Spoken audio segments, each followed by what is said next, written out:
안녕하세요. 오늘 여러분이 주신 자료들 덕분에 우리 도시를 만드는 보이지 않는 손, 바로 건축직 공무원에 대해 좀 깊게 이야기 나눠보려고 합니다. 네, 그냥 건물만 짓는 게 아니라 우리가 사는 공간 자체를 기획하고 또 관리하는 그런 역할이잖아요.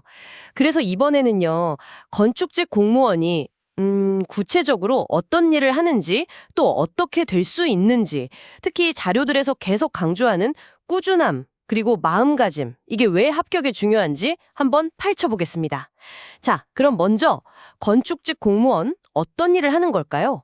자료들 보니까 범위가 어마어마하던데요. 뭐 건축 인허가 처리부터 시작해서 건물 안전 점검, 또 불법 건축물 단속하고, 심지어 도시계획 수립이나 정책 제안까지 한다고요? 네, 맞습니다. 정말 다양하죠. 그래서 이게 단순히 안정적이다, 이런 걸 넘어서서요. 내가 사는 도시에 직접 기여한다는 어떤 보람, 그런 게 있고요. 또 설계부터 시공, 관리까지 쭉 경험하면서 건축 전문가로 클 수 있다는 장점도 무시 못하죠. 아, 전문가로서의 성장 기회도 있군요. 그럼요. 그리고 이제 국가직이냐 지방직이냐에 따라서 조금 차이가 있는데 이게 또 흥미로워요. 어떤 차이가 있죠? 국가직은 좀 더 큰 그림, 그러니까 정책이나 제도 연구 같은 거시적인 업무를 많이 하고요. 지방직은 아무래도 지역 주민들하고 직접 만나면서 건축 허가 내주고 현장 관리하고 좀 더 실무 중심이죠. 아, 그렇군요. 지방직은 정말 현장 밀착형이네요. 그럼 이렇게 중요한 역할을 하려면 역시 시험을 통과해야겠죠. 그렇죠. 핵심은 시험입니다. 보통 9급하고 7급이 있고요. 절차는 비슷해요. 원서 내고, 필기 보고, 면접 보고. 9급 같은 경우는 국어, 영어, 한국사 공통 과목에다가 건축 구조, 건축 계획 같은 전공 과목을 보는 거죠. 네. 근데 7급은 여기서 조금 더 복잡해집니다. 국가직은 PSAT라고 공직 적격성 평가 이걸 보고요. PSAT 들어봤어요. 네. 지방직은 국어 시험을 따로 보고요. 영어랑 한국사는 능력 검정 시험 점수로 대체가 되죠. 아, 네네. 근데 여기서 중요한 게 이 시험들이 그냥 달달 외운다고 되는 게 아니라는 거예요. 특히 7급은 더 그렇죠. PSAT 말씀이시군요. 그게 단순 암기 시험이 아니라고 자료에서도 계속 나오던데요. 맞습니다. PSAT는 언어 논리, 자료 해석, 상황 판단, 이 세 영역을 통해서 공직자에게 필요한 종합적인 사고 능력을 평가하는 시험이에요. 그러니까 정보를 단순히 외우는 게 아니라 주어진 자료를 보고 논리적으로 생각하고 또 복잡한 데이터 속에서 핵심을 찾아내고 어떤 상황에서 가장 좋은 판단을 내리는지 이런 걸 보는 거죠. 문제 해결 능력을 미리 본다는 거군요. 그렇죠. 7급 공무원에게 딱 필요한 능력이니까요. 그렇군요. 그럼 이런 시험들을 준비할 때 자료들에서 공통적으로 이거 정말 중요하다, 이렇게 강조하는 게 뭔가요? 그게 바로 체계적인 학습하고 꾸준함입니다. 뭐 당연한 소리 같지만 이게 생각보다 더 중요해요. 양이 워낙 많으니까요. 일단 기본 개념을 진짜 탄탄하게 여러 번 반복해서 내 걸로 만들어야 하고요. 이게 기본서 학습이죠. 네네, 기본기. 그리고 기출문제를 풀어보면서 아, 문제가 이런 식으로 나오는구나, 내가 뭐가 약하구나 파악하고 그걸 메워나가야죠.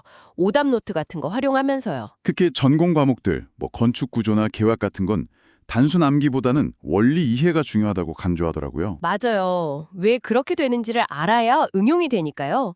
그리고 아까 말씀드린 PSAT는 정말 별도로 시간 투자해서 대비해야 하고요. 영역별 학습도 중요하고 시간 안에 푸는 연습도 필수죠. 아, 그리고 자격증, 기술사나 기사, 산업기사 같은 거 있으면 가선점 받을 수 있다는 내용도 있었어요. 네, 그것도 꽤 중요하죠.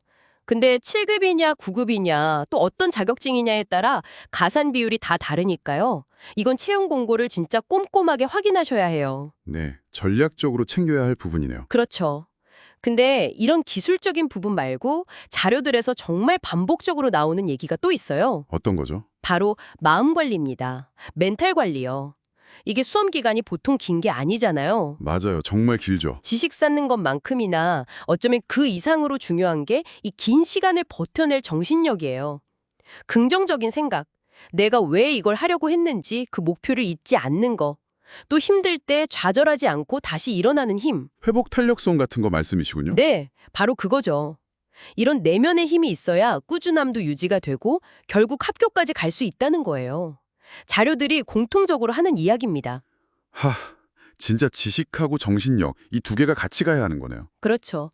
그리고 필기 붙었다고 끝이 아니잖아요. 면접이라는 마지막 관문이 또 있죠. 네, 면접. 이때는 단순히 아는 걸 묻는 게 아니라면서요? 네, 공무원으로서 어떤 마음가짐을 가졌는지, 전문 지식을 실제 상황에 어떻게 적용할 건지, 또 자기 생각을 얼마나 논리적으로 잘 표현하는지, 이런 걸 종합적으로 본다고 생각하시면 됩니다. 정말 만만치 않은 과정이네요. 것 같아요. 오늘 건축직 공무원의 역할과 매력도 시작해서 국가직, 지방직 차이, 또 9급, 7급 시험의 특징과 준비 방법, 특히 꾸준함과 긍정적인 마음의 중요성까지 여러분이 보내주신 자료들 덕분에 아주 깊이 있는 이야기를 나눴습니다. 마지막으로 여러분께 이런 질문 한번 던져보고 싶어요. 만약 여러분이 건축직 공무원이 된다면 어떤 공간을 만들고 싶으세요? 그냥 막연하게 합격해야지 이게 아니라 내가 꿈꾸는 도시의 모습, 내가 기여하고 싶은 공간의 구체적인 그림, 어쩌면 그 비전이 이 길고 힘든 과정을 버텨내는 가장 강력한 힘이 되지 않을까요? 네, 정말 생각해 볼 만한 질문이네요. 오늘 함께 해주셔서 감사합니다.